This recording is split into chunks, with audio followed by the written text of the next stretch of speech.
Welcome to Doctrine and Devotion, a podcast exploring Christian faith and practice from a Reformed Baptist perspective. My name is Joe Thorne. I'm the lead pastor of Redeemer Fellowship in St. Charles, Illinois. And I'm Jimmy Fowler, executive pastor at Redeemer Fellowship. It's like we're pastors of a virtual church, though. Yeah. You don't even have to say the city anymore. Yeah, it's like a virtual pastor for a virtual age. Yeah. It's I feel like we are now relevant. It feels like we're relevant now. Is that what it is? Oh, because now we're cutting edge. Yeah. That's right. Now we're talking about, in fact, you and I got to talk about that maybe tonight real briefly. We got to talk about doing some live stuff for the church. Yeah, let's do it. So we'll do that later. How's your family doing? They're doing well. They're doing good. Why were you hiding in the basement all day? I was working. Really? Yeah, I was working. the whole time. The whole time. Even when you were FaceTiming me. Hey, you know whispering. what? Why were you FaceTiming, whispering? I could see the drop ceiling tiles in your basement. Because I didn't want anyone to find me in that room. You get stuff done in there. Yeah, it's like a quiet place, right? Like if you make any noise, the monsters come get you. Yeah. Yeah. You got to protect yourself, and it's not like you Speaking don't have of Emily protecting Blunt yourself, to help you. Now, didn't you? Yeah, we don't have, but didn't you in your sermon this last Sunday? Yes. I want to go ahead and highlight this. Oh, okay. How, speaking of relevancy, Oh, I know where you're going. did you? I did. How many sermons from this past Sunday anyone reference Ice Cube and his 1992 album with the song "Check Yourself"? Yeah, not many people. Not many people even knows where that comes from, but I do. And I thought, And what I loved is like, Ice Cube, he's the one that came up with it. But you know what? Before him, Jesus said it best. Yeah, Jesus said it better. Jesus said it better. Check yourself. He's right. I was gonna like tease it out a little bit and be like, Ice Cube and Jesus. Pretty similar. Pretty similar. not so much. Not much of a difference. Yeah, man. So yeah, if you guys want to listen to that, you can go to redeemerfellowship.org. How are you guys handling COVID? I'll be honest with you. I don't know if Jen would say this. I think she would admit it. I don't think she would just volunteer it. I think she's liking the fact that we're all together. Really though? Yeah. Because she sent that message Yeah. of you Yeah. lounging, Yeah. playing She sent the text TikTok to or Jimmy. whatever, saying this quarantine needs to end. Yeah, so I was laying on the couch using the dog as a pillow, and I was playing on the TikTok. Yeah. Yeah. We both we discussed it. You have an addiction. That's fine. You are obsessed. Well, I'm not obsessed. You can check my usage on my phone. You can see that it's not. It's all in control, in balance. But it's all. I am the it's all in slave of TikTok. no one. I've been set free, brother. Oh, okay. All right. Well, we'll find out. We'll find out. We're recording today from a different place, a secret location, we'll call it. Yeah, we can't let anybody know. But we're not alone, and not just because we're two or more gathered. I mean, we're not alone because we got. I mean, for the podcast, he's becoming infamous, really. Yeah, as a destroyer of relationships, the usurper of affection. Like, I mean, you could talk about this guy in a lot of ways, but we're talking about fancy, handsome Greg. Oh, there he is. I feel like that was a Game of Thrones introduction right there. Usurper of friendships. Yeah, that's you're definitely in there because here's the thing. Oh, is that here why we I go. feel the tension coming from this side? Here's the thing. It's not tension. It's heat, man. Okay. What? I'm just gonna tell you. I think I know why Jen wants you out of the house. The problem with Greg, okay, is that he's a lawyer, right? So like that could be considered a strike. Yeah, but just for some people. My family thinks so as well. Okay, so there you go. But and he's horning in on my fofo. What are you talking about? He's not horning in. Yes, he is. He is completely all up in your business. No, and I'm not invited to anything. You guys are axe throwing and going out for like progressive dinners and all kinds of stuff. Well, first of all, we have not done axe throwing. We have not done That's that on yet. the agenda. Okay, so yeah, that's what I thought. But then also, you're just really handsome, and I feel very I feel a little threatened. He's got the hair. He's got the hair. Yeah, he has hair. I don't have the Andrew hair, but I've got the hair. Yeah. That's Andrew's Greg here as well. Andrew has the hair of an 80s supermodel woman. Or Sunshine. I call him Sunshine. Okay, so Greg, all kidding aside, Greg is a lawyer. He is a member of Redeemer. He is a friend of ours. Obviously, a better friend of Jimmy. Regular attender of Redeemer. Yeah. Oh, that's right. I'm sorry. Not yet a member. No. Not yet a member. I want to make That'll sure I happen make soon. that very clear. Yeah. Thank you. But he's on the here's the thing. path to membership. Here's why you and I we are covenanted together. Right. See, that's a stronger bond. Yeah. Until no. He won't even covenant to the church. Why would I ever think he would ever commit to me? Well, I think but once he does become a mayor, No. okay. We'll I think cross that I bridge. see my first no vote. we have had a couple no votes before. Usually But there's from- Steve McCoy. That's Travell yelling, no. no, not Steve. Okay, Greg, why don't you tell us a little bit about your family and then what got you into law? Sure. Thanks for having me on, guys. Appreciate it. And I am married to my high school sweetheart, Allison, of 12 years. We got 3 beautiful kids. We live out in the Geneva area, and we're just enjoying life. I've been practicing for, I think it's 7 years now. Now, how many lawyers are at your firm? There's 3 attorneys at our firm. We're Okay. a pretty small firm, but we handle some pretty big stuff. Cool. So it's pretty nice. Yeah. And is there a particular area of law that you focus on? Yeah, so each lawyer kind of handles their own thing. I handle mainly transactional work and some probate and elder law issues, but the transactional is kind of more like real estate, commercial, and business rep. So He's working. Yeah. He's working it. Greg's smart, just man. grinding. Now, why did you want to be a lawyer? Like, is that something like when you were a little kid, you're like, man, can't wait to be a lawyer. I can't wait to everyone to hate me. Yeah. I already knew that was going to happen when I was a kid, but no, I wanted to be an FBI agent. That was my dream job, or CIA. You could totally be an FBI. Yeah. You get the look. Thanks, man. Tell him. Appreciate it. Tell him. Yeah, he doesn't know about the Secret Service. and Secret all that. Service, yeah, I was hired by the Secret Service back in the day. No See? way. Oh, you didn't know I was that? Gonna I go. did. I was getting ready to ship out for training to Georgia, and we found out we were pregnant with Aiden. And So?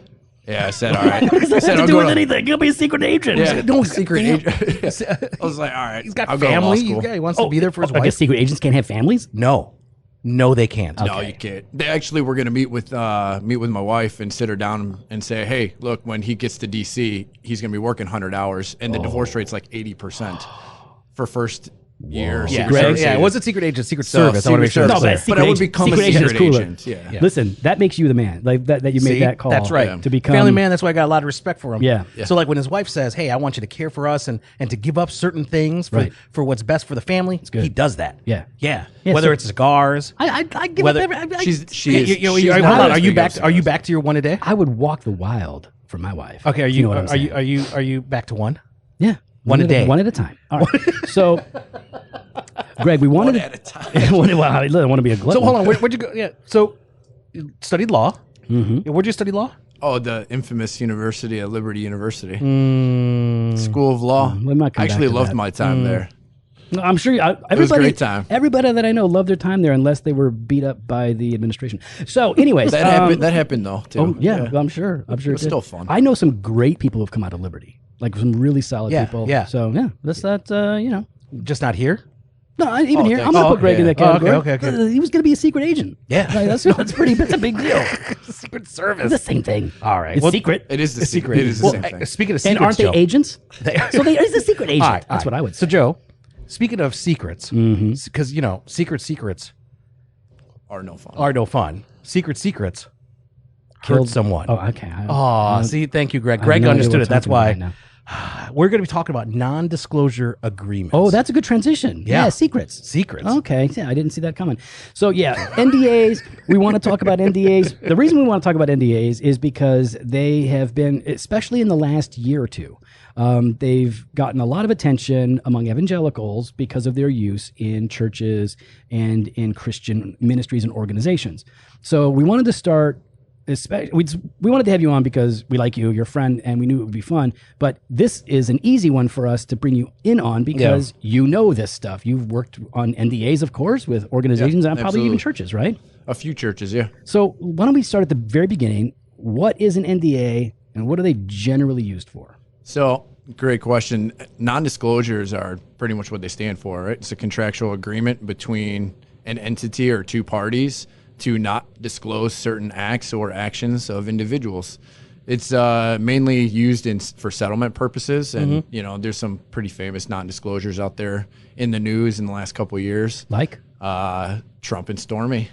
Oh, yeah. That's There a you go. non-disclosure. Did you work on that one? No, I did not. Okay, gotcha. I would have stayed locked up if I had. Yeah, no one would know about that one. So that's the general principle of it, is to settle a dispute between parties, and hopefully everybody walks away happy.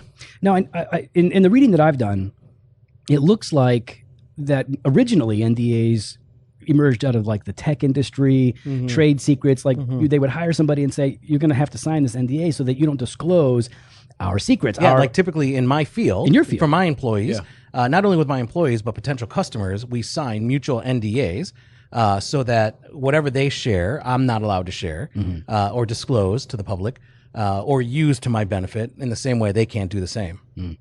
But you're saying like now are they more often used as settlement? That's for documents? You said, and I believe you said NDAs in the church, so that's kind of what I was applying for that. But I believe, from my understanding about NDAs, they came about when businesses were trying to acquire other businesses, and they were going and look at the books and then say, oh, well, I could just wait for them to tank. Or publish information and then buy them out later on for a cheaper price. So then you have to go in and sign before you even want to buy a company. You got to sign an NDA. Okay. So that's kind of my understanding. Well, I know because a lot of us are sort of preloaded here, right, with talking about NDAs because we've seen churches. I mean, we have copies of Harvest's NDAs from Harvest Bible Chapel. I can't wait to discuss that one. I've got my notes. I've got my notes for that. If you have it. I have it. That's a bad non-disclosure. I've got it right here. Yeah. Oh, I'm looking at it right now. Is my name on? No. So a lot of us are preloaded to we hate NDAs. NDAs are bad, but NDAs aren't bad in and of themselves, and even churches can have a legitimate use for an NDA. Maybe you could talk about a very clear, legitimate use for a church to employ an NDA. Absolutely. I think they do have a bad connotation right now, especially in the public sector. But a church, I was thinking about this earlier today, and one good use I think you could find for an NDA would be if you're trying to hire a new pastor, bringing somebody on, and you just have them sign an NDA, so you could do a kind of a deeper dive and have a more honest conversation with them about what's going on. I think that'd be a great use of one. Get a more honest conversation. I like that. So what you're talking about is a lot of times when people are going in to interview, they're kind of putting their best foot forward, right? And there's that sense of not sharing completely what's going on. And so, some people might feel more comfortable. Exactly. Why not learn about their past? Yeah. Some of their past might not be the greatest. So why not have an honest conversation about it rather than learning about it on the job? And you're already pitching off your back foot there, right? Yeah. Now, off your back foot. I know there's some churches, there was one church that was mentioned in an article that I was reading on this, and we're going to link to some articles that'll help you guys think through some of these things. But in there, any employee that works for the church has to sign a sort of a general NDA, but that NDA is actually made public to anybody. It's in the church manual handbook, so that the employee handbook, yeah. So if you're joining the church, you're going to sign this NDA, which simply says you will not disclose information about members that you learn while on the job, to other members or to other parties. Because regular attenders, right? Yes, that's right, because they're very valuable too, as long as they give. No, I'm kidding. Now, and so I was thinking about in terms of finances, right? Like I don't know what anybody gives. Jimmy doesn't know what anybody gives. Are people that work in the what do you call it? The treasury? What do we call that thing, Jimmy? Treasury. We call it the treasury. It's not the treasury. I was being funny.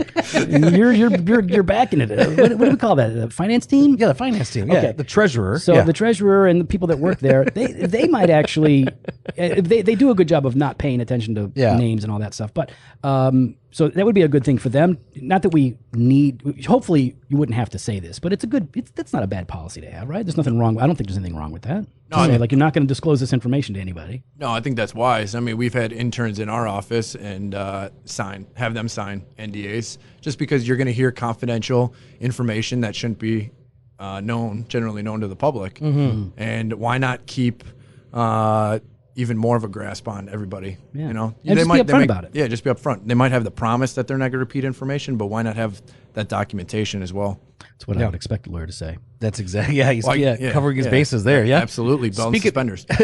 Speaking of which, so we've been hearing about the non-disclosure agreements, but there's also little talk of non-disparagement clause. Can you go ahead and enlighten us?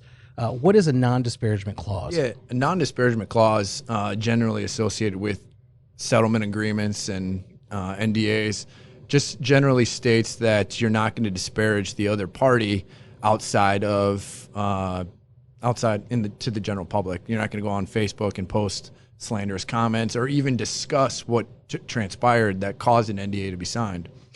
Couldn't that be somewhat subjective, like the non-disparagement clause? Absolutely. It's 100%. Yeah. But it's very prosecutable. I've been reading on this. Like, that's where most of the fights are caused, right? Because you don't think you're disparaging somebody, and an attorney comes in and interprets it one way. And if they can show any kind of damage or... Correct. Yeah. Okay. And a lot of times NDAs have clauses in them that state the mere mention of the NDA. A lot of people don't even want the NDA to be known. Yeah. The Harvest one says that. Yeah. yeah, but they post it.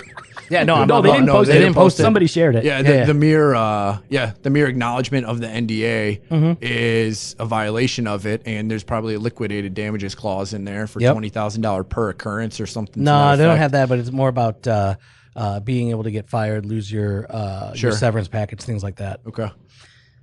So these things, I think this is true. I want to know what you would say, Greg. How can these documents be misused by, in general, by an organization, or you can go straight to a church? But let's just talk about in the world, because people can take a contract and manipulate somebody with it. Sure. Like we've seen it, like Weinstein. Yeah. Right? Okay, so there you go.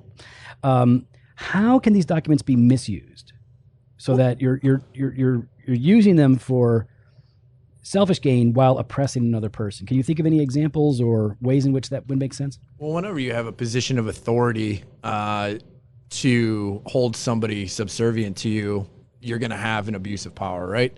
So you've got a church or a high-powered organization going up against one person, you're already at a loss. So in that case, I actually like the idea of the church that you mentioned posting the NDA on the website because it's open to the public. Everybody gets to see it. The idea of churches having NDAs can have a legitimate purpose, but I see it being used to cover up abuse. Right. That tends to generally be where it's being focused, where you're trying to protect the leadership and not disclose that to the body, which is, in my opinion, just sad and wrong. Right. Yeah. It might be legal, but that doesn't always mean that it's correct. There's a difference between moral, ethical, right, and legal. There's a difference between those things. Now, we see it happening in the world. You mentioned churches, and Harvest is an example of that. So I think with that abuse, though, I want to hit on what you talked about there, because a number of the articles and the research that we've looked at has talked about this the church or the organization is like almost like this demander, right? And they've got this position of power, and they use that leverage of financial gain or financial loss to force people to sign these, right? And so when we're talking about the church, we see kind of that abuse with the silence in the midst of maybe some church abuse, some leadership abuse, or just mismanagement of finances or of the church in general. Why don't we talk a little bit about, since we're there, why don't we talk a little bit about this Harvest confidentiality non-disclosure agreement that somebody put online? And this was, under the leadership of James McDonald. He's no longer there. Jimmy, you made some notes. The thing that stood out to me was the non-disparagement paragraph that they have in there. But why don't you share some of the thoughts that you had as you were looking at it? Yeah, I mean, really, right off the bat, just paragraph 1, or even before paragraph 1, sorry, the intro. Employee understands that during employment, the employee may learn about and become privy to programs, process, or plans which are not public and are confidential. Employee understands that the programs, processes, or plans must remain confidential in order to, and this is where the whole non-disparagement and everything, in order to avoid immeasurable damage to HBC, its employees, and members. So I guess my question is this. If you have a way, or your organization administratively is able to function better, the church is able to function better, and it helps to proclaim the gospel, why would you not want that? Why would you not want that shared with other churches, right? Why would you not want that shared with other churches so that they could become better organized and better programs, processes, and plans? Exactly. How is that a danger to leak? Exactly, because here's why. Follow the money. Right? Absolutely. The follow the money, because avoid immeasurable damage to HBC, which means they're going to do it. They might get it better, do it better. People might go to them instead of us, and our tithe has gone down. Which is why with that's people pretty leaving, cynical view, Jimmy. Am I wrong? You're not wrong, because that's why Harvest had any elder, potential church planters sign non-compete clauses when they would leave. Yeah. They could non-compete within a 50-mile radius of any HBC church.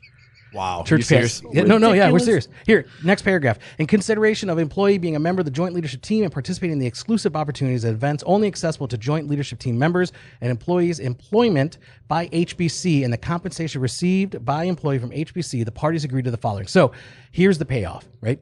Here's that kind of payoff where it's saying if you don't want to sign this, then you're not going to get paid. You're not going to work for us. You're not going to be able to provide for your family. You got to make sure you keep everything under wraps. And so one of the things that HBC in particular qualifies as proprietary information, there's lots of things here, right? But it's including but not limited to data, reports, investigations, right?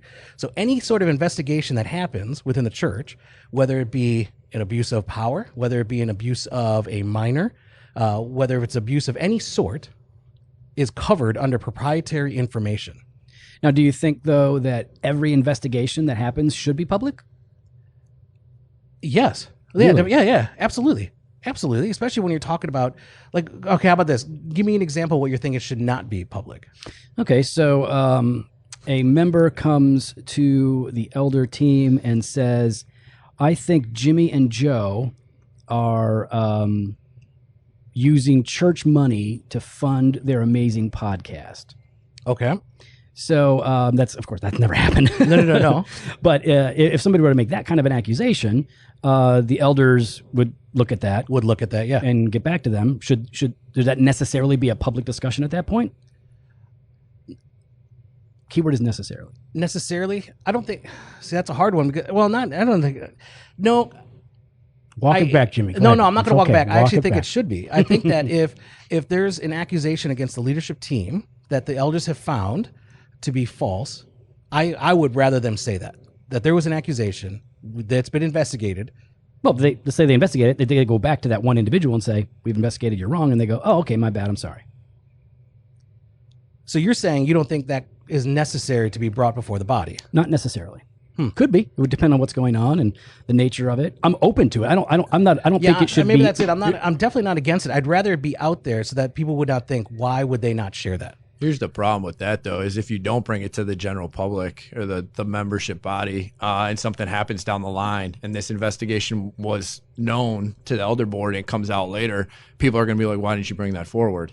So I think I kind of agree with Jimmy on that point where it's no harm, no foul. Why not let it know? But I do agree that there probably are some situations out there where you don't want the general public to know. Yeah. So for me, I think to myself, if there's one person thinking it, there might be two. Sure. And I would rather it be out there. That's fair, yep. And that it's been investigated and squash it before it can get any worse. Yeah.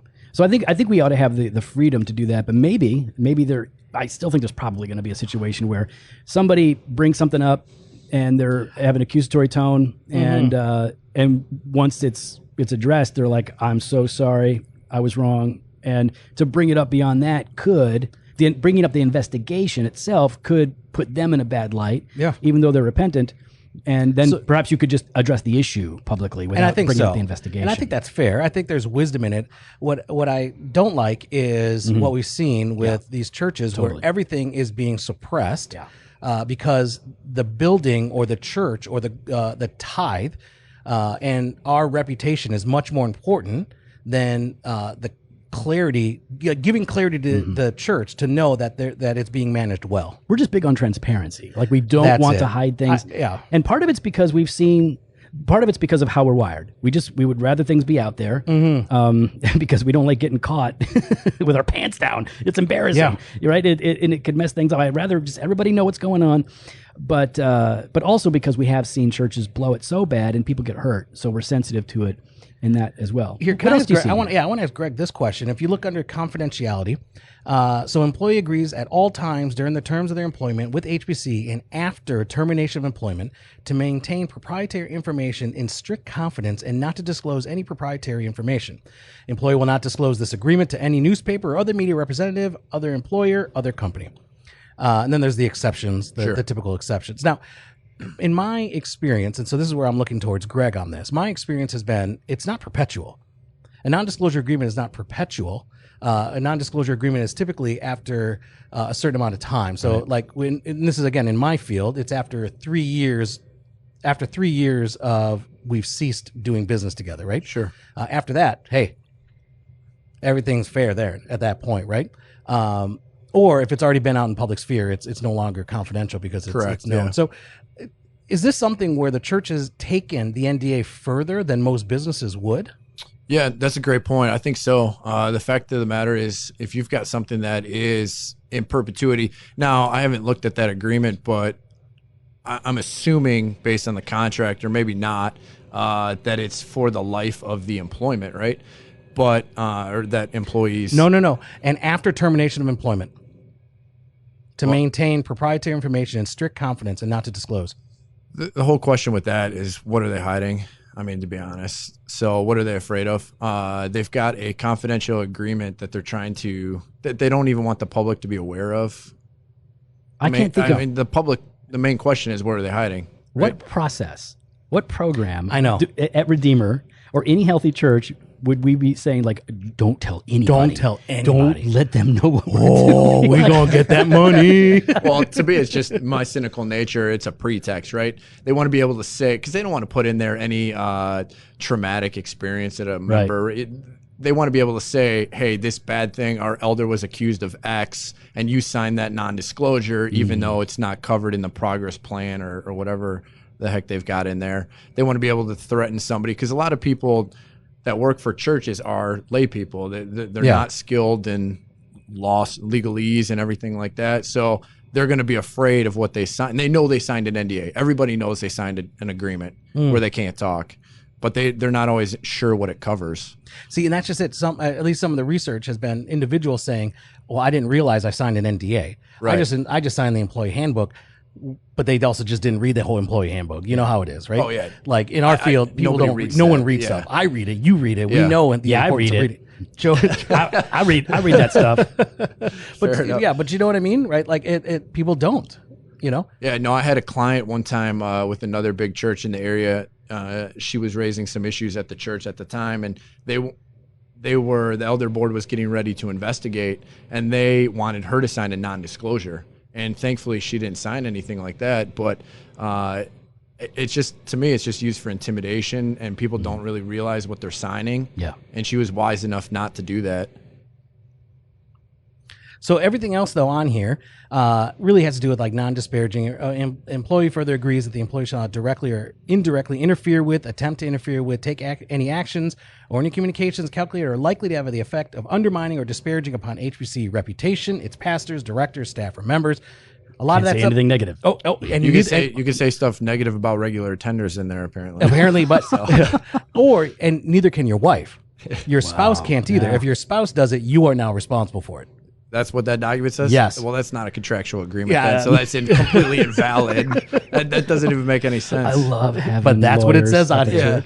That is exactly what it's unless out the there. spouse signs it, it's not binding on them. What do they get in return, though, right? So every contract so under has to- confidentiality, as to the employee's spouse, employee agrees that the employee will be responsible for any breach by their spouse of this confidentiality and non-disclosure So agreement. are only men signing this agreement to keep their family in line? Well, it just says spouse, an employee Greg, spouse. don't be like that, Wow. dude. Jeez. I didn't know what kind of church Harvest was. Bob So- Jones showed. Oh, that's right. You Yeah. went to Liberty. Never mind. That makes total sense now. What's funny is we Every haven't once really, in a while that comes out. we haven't so. talked about schools, but since you brought up that you went to Liberty and love it, even though it's really uncommon in higher education, Liberty requires terminated professors to sign non-disclosure agreements. I'm not surprised. Yeah, they if they want their severance package. I'm surprised they even get a severance package. So Yeah. Well, it's the whole thing is to us.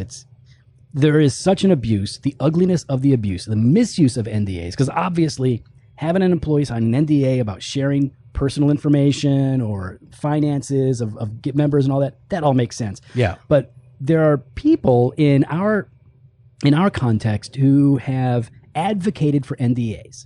Right. And I was just at a meeting where we were talking about NDAs and tying it to severance. And here's what we've heard. We've heard the two things that stood out to me. One is they're not NDAs. They are not NDAs. They are severance agreements. What is the difference? You seemed really convinced in that moment. Yeah. I mean, I remember this guy's pusher. This is not, it's not, we don't call it an NDA. Well, I don't care what you call it, man. Yeah. It's the same thing. And they tie it to severance. And here's the reason. The two reasons that they give for fired employees signing an NDA. Number one, they say it's common practice. It's normal. It's common practice, which doesn't make something good in my opinion. So whatever. Exactly. Yep. Secondly, they say that they tie severance to the NDA to protect the church. And here's the line. Without the NDA and the non-disparagement clause, former employees would essentially be paid to slander the church. We don't want to pay somebody severance and then have them slander the church. So that was the most direct explanation for why they're doing this. I'm a little confused by that because I only have Redeemer for an example here. But if you're gonna fire a pastor and part ways, isn't the church body going to be aware of that? So if you're going to sign an NDA, how are you going to just say like, bye, bye, Pastor Bob, you're on your way? He just That's left. What they do. Yeah, that's ludicrous to me. And also to go to your point about the NDA and the severance, you can't, not to get too much into the legalese, but an NDA is just a form of agreement. The severance package is the consideration. You have to have consideration in all contracts. So with that being said, if you got to give the person that's going away something. So the severance agreement, NDA, is just a part of a contract. That doesn't make any sense. Now, to me. what some do, though, is they tie it together and say, okay, here's your severance. 1 month. Right. Yeah. Here's your 1 month It's like severance. with the employee now, handbook. you sign this. Now it becomes 7 months. What would you call that, Greg? Smart negotiating. Oh, that's the That's lawyer the lawyer talking. in him. I believe we both would know what this is. Yeah. Yeah. Absolutely. That's a bribe. Yeah, of course it is. What It's a bothers, legal bribe. What bothers me Yeah, is, it's a legal bribe.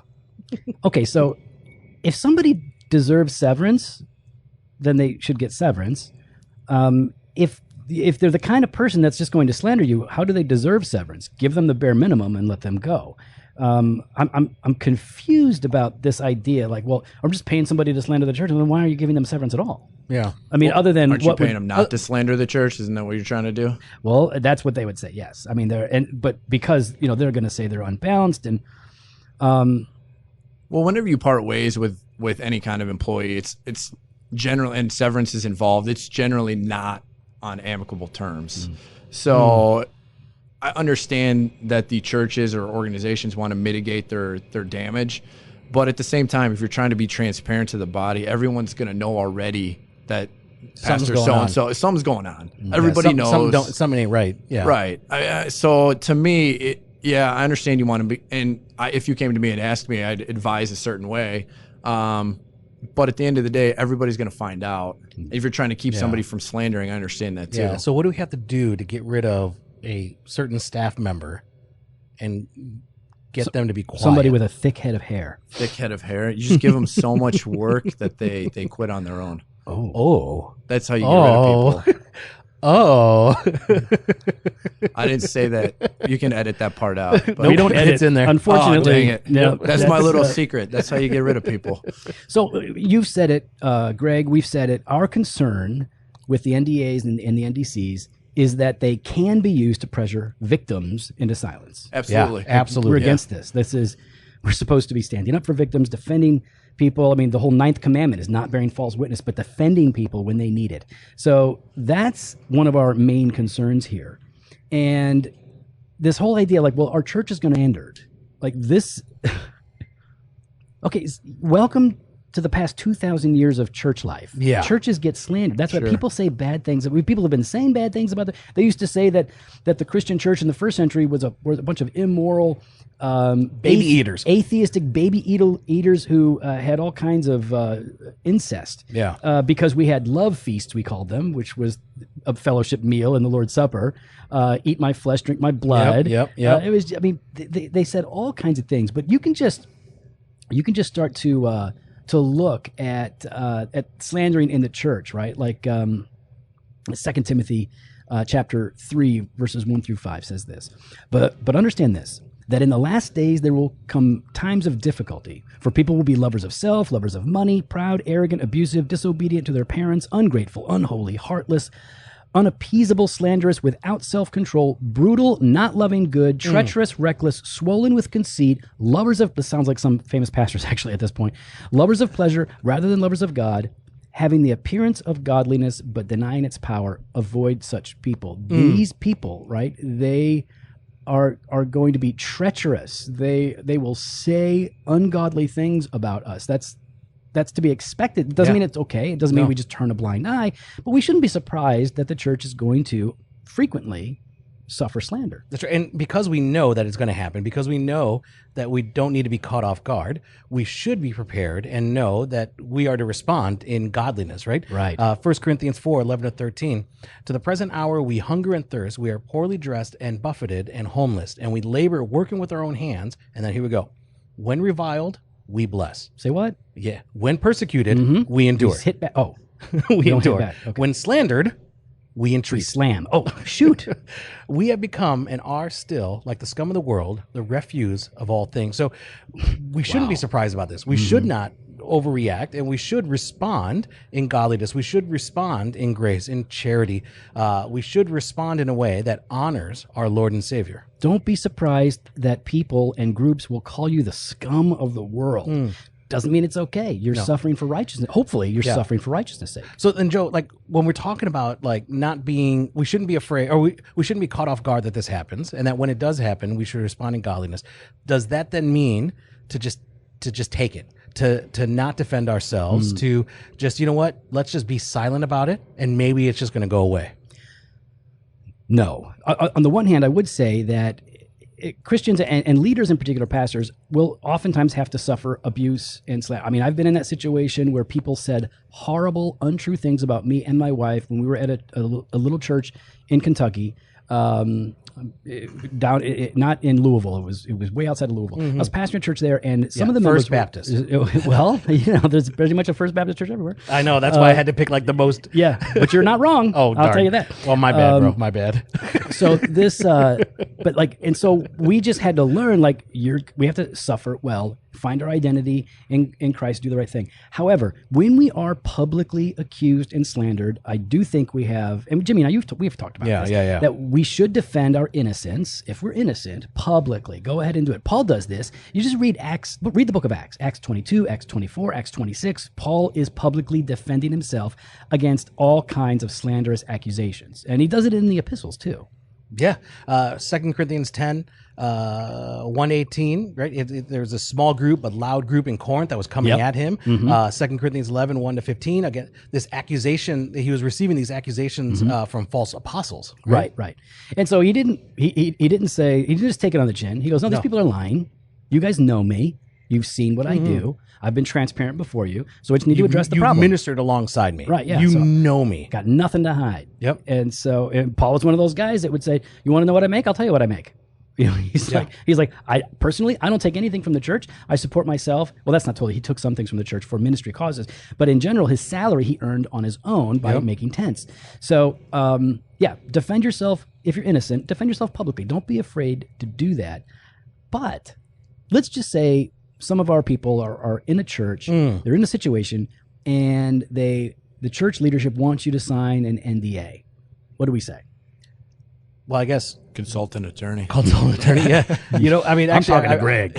I have seen that in some of the articles, right, by other believers, who are like, consult your attorney, right? Like, make sure you're taking it to them. Take a quick look, but I think ask the question, why? Why am I signing this? What's the purpose behind it?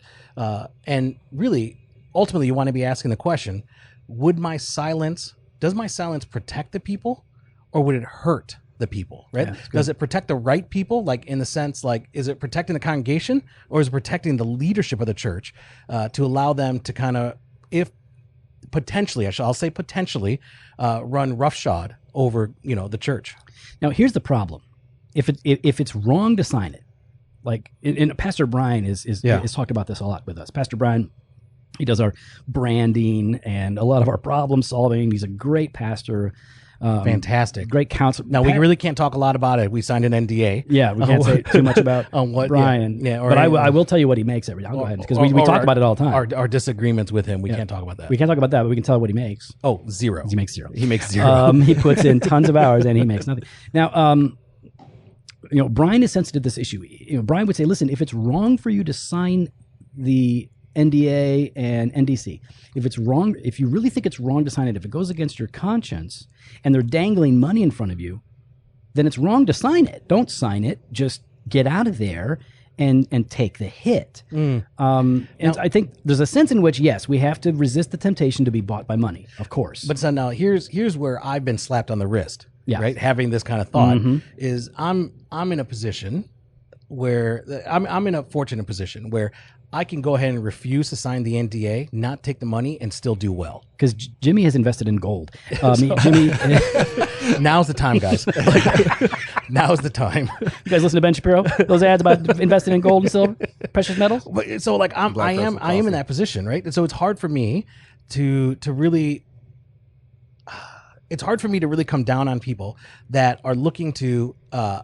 If I don't sign this, I don't have health care for my family. Right. If I don't sign this, we don't have income for the next 3, 4, 5 months while I look for another job. Because ministry jobs are not the easiest to find. And hold on, finding the right ministry job is not easy to find. Sure.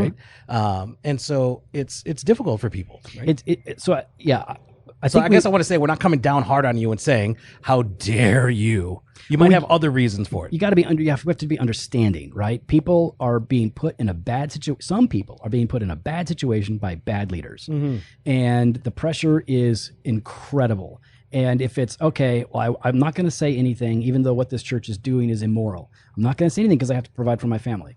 Okay, listen, that might be the wrong choice to make morally, spiritually. But I understand it feels impossible, and I'm not about to come down hard on people for that when the primary offender is not them. It's the church, though. I'm more concerned about listen, I'm always harder on leadership than I am on a member of the church or an attender of the church. Because I appreciate that. Thank you. I do expect much more from leaders. We don't pray for you, but yes. Oh, that's all right. That's one of the benefits of being a member at Redeemer. We will actually pray for you. And I we'll got Jimmy love praying for me, though. So. He says he does. Jim's like, I'll pray for you. I pray for Andrew. You pray? Yeah. Oh, he's a member. Michelle says she prays for us. She doesn't. That's that Canadian lies again.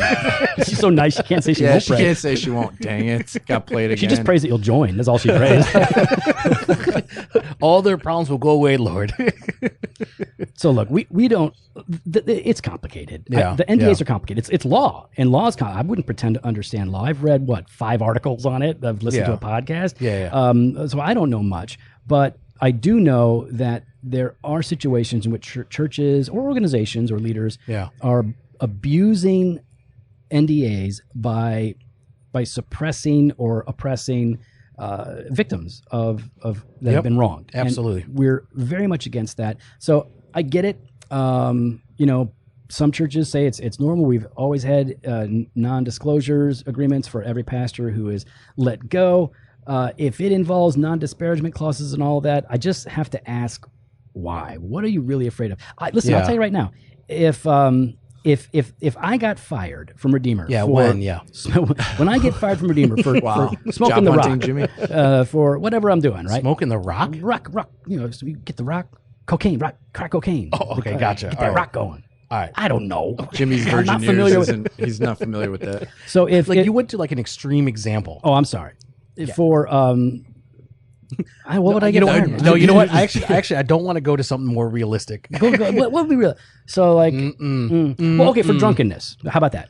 That's not realistic, but okay. You do enjoy alcohol. I will have a drink or two of bourbon. And so let's just say I was fired because I was intemperate. I was drinking too much. I was getting drunk. And let's just say I started railing against the church. What could I possibly say that anyone would listen? Listen, I'm Joe freaking Thorne. You know what they say? I've written many books, Jimmy. Booklets, yes. I've written 5 small booklets that nobody knows about. But like, it would. Look how sweet he is. He's very nice. And he's easy on the eyes. He's all right on the eyes. You call me handsome, I have to be sweet to him. That's right. I mean, it's like. I got photos of in Vegas with him. I'll show you those. If somebody was slandering the church, thanks, Jimmy. Then we would just say, "Hey, this person who's slandering the church was fired because they were misbehaving. So what do you want us to do?" Like, they're mad, and you move on. I don't get this. I don't get it either. Paranoia of protection for the church when you're going to get slandered. It's going to happen. I think now in today's society too, even more so, right? Like people are going to be second guessing any NDA. Yeah. Anytime. So I think being more transparent is absolutely the right thing to do from a moral perspective, not always from the legal. And every situation is different. I think that's what you're touching on, is that every situation calls for a different response, and you just got to evaluate it. Now, Greg, we know you took time out of the quarantine to come and talk to us. I did, yeah. We really do appreciate that. Yeah, well, thank you for having me, guys. Now, I how loved much it. do we get a bill? How much do we have to pay the full rate? No. We shelter we in got place that. together. We I signed it. feed him. He's fine. You guys signed the NDA, don't you remember? On what my fee is? I don't want to know. Just put it on the D&D card. There you go. We'll do that. Well, thanks again, Greg, for coming on. We'd love to hear your thoughts. You can follow us online on Instagram and Twitter @DocingDiva or on Facebook/Doctrine and Devotion. You can head to the website, drdevotion.com. There you can contact us. You can sign up for the email blast or hit up the store, jofostore.com, and grab some gear. Fresh pod every Monday and Thursday. Blog post on Wednesdays. Later.